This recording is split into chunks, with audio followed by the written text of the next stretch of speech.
was going to do a fun skit, but instead I'm going to be doing some advertising because I wanted to do a joke about how easy this thing falls apart, but it kind of makes me sad, so gonna kind of shell my beams a bit. Hey, don't badmouth me. I am easily the most articulated monster arts ever. Oh yeah, just hold up. Let me just, your articulation, right? Just gonna move your head and, oh yeah, works great. All right, big whoop, you found one thing that pops up pretty easy. Oh, hold on, let me just attempt to move the stomach. Oh wait, the tail fell off, and then I just start to sort of shift. Oh look, that falls apart too. And then, do you want me to keep going? This is loose too. I'll do it. I'm sorry, just make it stop. Oh yeah, I forgot this is actually loose too. Anyways, all right, so we got beams and a dead Godzilla. Also, how this one actually comes out when I print it, this is how it looks. And then I'll pop this off, I'll clean it up, make sure it fits in the monster's mouths. We also got the skinny beam, which I currently don't have one painted up, but when it's purchased, I will be doing that. This one's primarily meant for Shin. And then this one is more of a legendary beam. I don't have this one up there as of this recording, but it will be up shortly. I do also have a beam currently up for him. We had one originally, but I wanted to update it to be a little bit more movie accurate. So this one has the swirls with the metallics and some purples showing up. There's also a spot that I drill for it to fit on a stand. They don't come with stands, sadly, but they're easily enough pick-upable on Amazon. You can get bootleg even versions of the figure arts or even like the Figma stands. They're pretty readily available. But I wanted to keep the costs down as much as I can. So they don't come with that, or of course the figure. And then finally, the big one I currently have is the Ultima Beam. So you can buy just the base version here, which is a little bit better for displays. It's not super long, but it'll get you the look. And then you can also buy it with this extension piece, which this is meant to be glued in. So once you get it, you'd hook this together, get it in the right position that you want, and then glue it together. But essentially all this is just the extension piece here. Also want to iterate that if you buy this without the extension, it won't have the support there. But it gives you extra range for if you want to do toy photography, stuff like that. It is a little bit loose because there isn't really much of grip here, but again, like I mentioned, you gotta glue it together if you want. It's kind of an option available. But these are currently available on our Etsy. Most of the standard beams, these guys, I had to bump up the price slightly because of the new cost. So these ones are $17. Same with this guy here. These ones are a little cheaper at, I think they're at 12 bucks. And then this one will be $17 for the base one, because it's not as, it's a little more elaborate than these ones, having to do it and plus printing them, but it's not, it doesn't take as much resin, so I can keep the cost down on there. And then the extension piece bumps it up to $22. But go check out our Etsy. I'll also have hopefully the Super X's. I got some left over from the old batches. I'll probably post those up there as well. And hopefully I'll have a Hong Kong beam printed off in the near future. Those ones I might eventually set up to be made to order, sort of like these ones are currently made to order as well. So when somebody buys one, I'll print it out, repost them up, yada yada yada. I might do the same thing with the Hong Kong beams. But anyways, on to the video.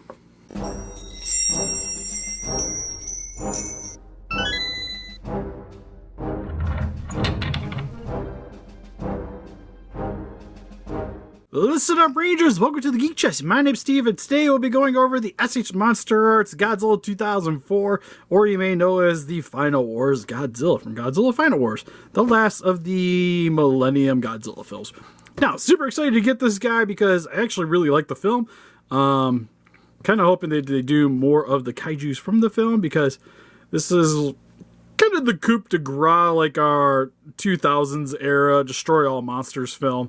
It's super goofy. It's almost kind of like a pseudo Power Ranger Matrix film inside of a Godzilla movie, and it also has Don Fry, which is like easily my favorite American character in the entire series. Not a lot, but easily my favorite.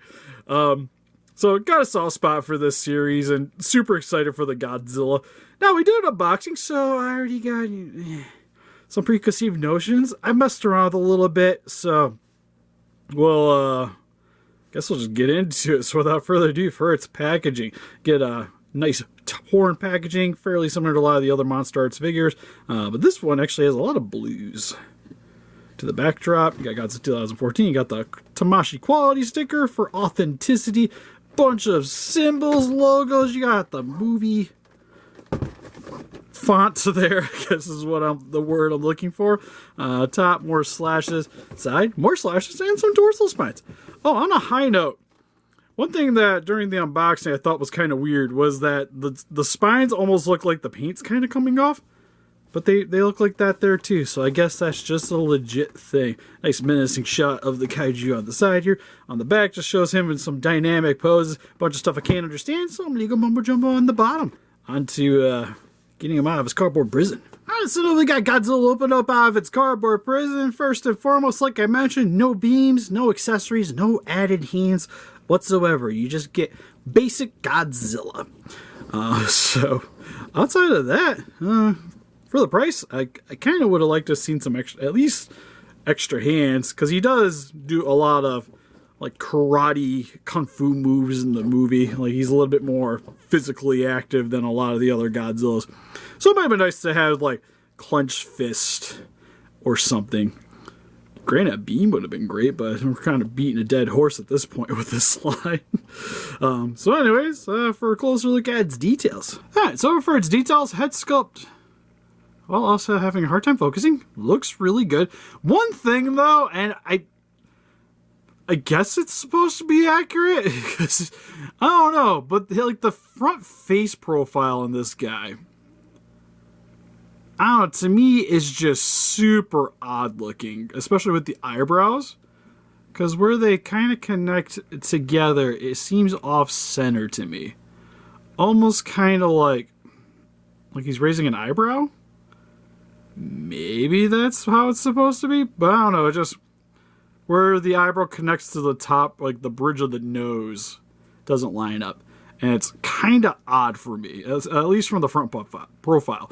But on a high note, eyes are not googly. They are fairly straight. So, positives. The rest of the head sculpt looks really good. It's got that nice sort of like wolf appearance to it. One thing, I think the jaws may be a little too thin. It looks good open though, but it's just closed. That bulbous neck there. It just seems like it thins out a little bit too much. But I'd actually have to go check the movie back out. Okay, so you guys might see a problem I have with the figure currently. I was trying to hang out till Articulation to go over this, but he is a bit of a loosey-goosey boy everywhere. Alright, well, let me find that head. Alright, having looked up some images, this is actually fairly correct.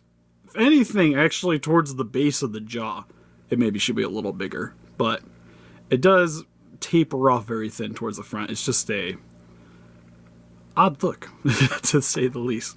But anyways, having this open, one thing I want to mention about the articulation real quick is there's a couple of spots that kind of baffle me. For instance, there's multiple ball joints for this section, which I kind of understand because it helps to give added articulation, but I don't quite understand why there isn't like a connecting centerpiece to keep this attached.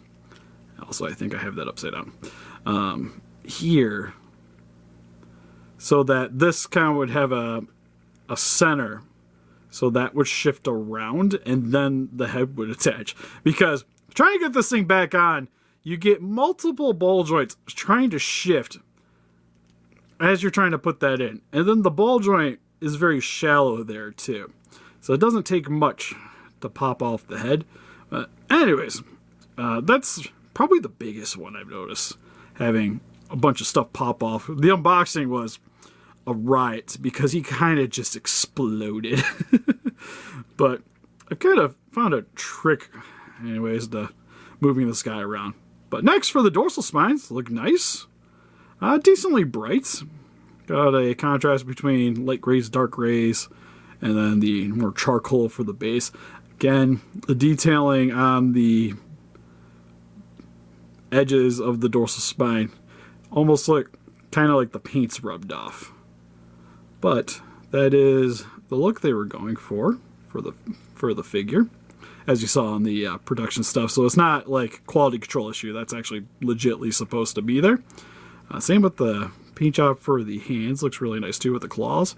Got varying colors. You can also see the same thing going on with his toenails, which look disgusting, and I like them.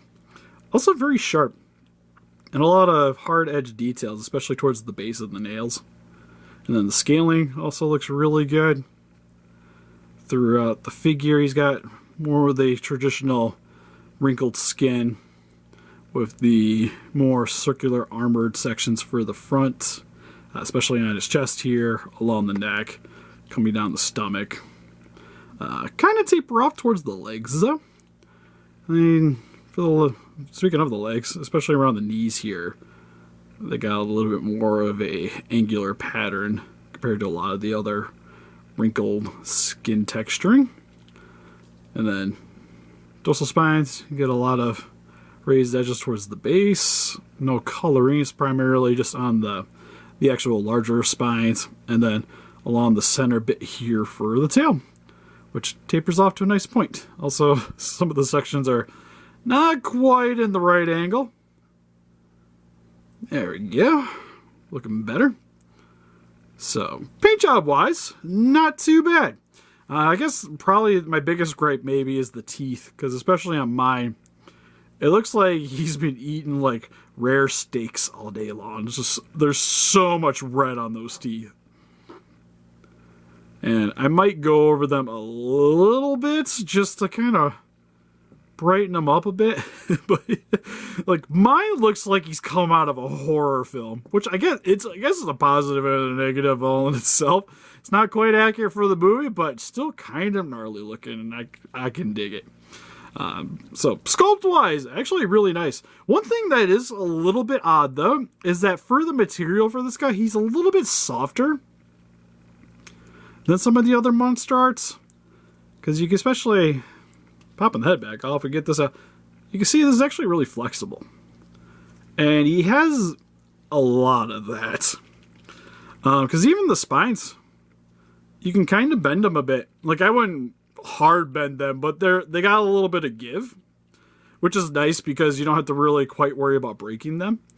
But it threw me off a bit, especially when I first got it, because it almost feels kind of bootleggy, which is a nice bootleg, but it kind of has that same quality where when you get one in, you're like, man, I'm expecting like a hard plastic, but it's actually softer, which is strange. But anyways, for its articulation, head can look about that high up, about that far down. One thing I gotta do is when you're posing this guy, you well, at least with mine especially, I have to do it with a purpose, or I guess better description, I just gotta be really slow and more deliberate. So when I'm articulating it, as you saw, I move the head up slowly, and I kind of just start adjusting things as I'm posing it to make it look like, because otherwise this starts popping off, because again, a lot of shallow ball joints. And it's not just the head. So real quick, I'm just going to set that aside. We'll just keep going on, then I'll hunt the stuff down when I go to do the comparisons. For his arms, go up about that far. Inwards about that far. You can pretty much get these bad boys all the way around. Got a nice swivel at the shoulder. Same with at the biceps. Elbows are on a double joint, so you can move them forward and back. Hand can rotate all the way around. got a lot of nice play. Very articulated for what it is. Then, for the stomach region, one thing I noticed is that if this condenses or shifts too far down, it'll rub with the legs and pop the legs out. So, again, you kind of got to move them around with purpose. So you can get them, like as you can see, he already popped out. Get them about that far of a bend. Straightens up about that far. Really nice side to side. Really nice rotation. Legs can go inwards about that far. Outwards about that far. I think you can pretty much get these guys to rotate all the way around too. Almost. Okay, you can do it. And then this thing. You guys see that glue? When I unboxed it, this was stuck. I actually had to use pliers, heated it up, popped it out, found out that they glued part of it in lightly, thank God. But it was slightly glued, so I had to flip it around so that I can sort of attach the tail. And again, small ball joint, like there's not really much of a stem there. So it's really hard to get it in the socket, and then once I do, you can't move this one, otherwise it'll just pop out. There's a ball joint, but there's zero poseability, at least at that section there. But again, legs, really nice play. Double jointed knees, so forward and back. Same with the feet. You can shift those all over the place. And then for the tail, it's not anything that impressive.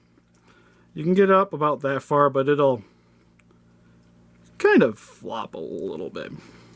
So it doesn't hold its pose nearly as well as some of the other more recent Godzillas, but it'll do the job. It feels almost more snaky in the way it kind of works. But you can get pretty much most any pose you really want out of it. But again, got to be deliberate, otherwise it's just going to start exploding. Because as you guys can see, like if I just start moving it around just randomly. Surprisingly, these are staying in. This was another one I was having like problems with. But they're actually holding their own. I think a lot of that had to do with this, because I would move the leg and then this would just pop out. But it's actually doing all right. It's just everything else wants to kind of shift out. Which, granted, it's a ball joint figure. This is going to be a problem no matter what. But I think two things that would have fixed the problem is, one, especially with this joint here, there should have been a centerpiece here in order for that to stay in, and then you can still get some movement. Like I imagine they didn't do that is so that the neck would have a lot more freedom. But I think overall it's more of a detriment than a beneficial factor.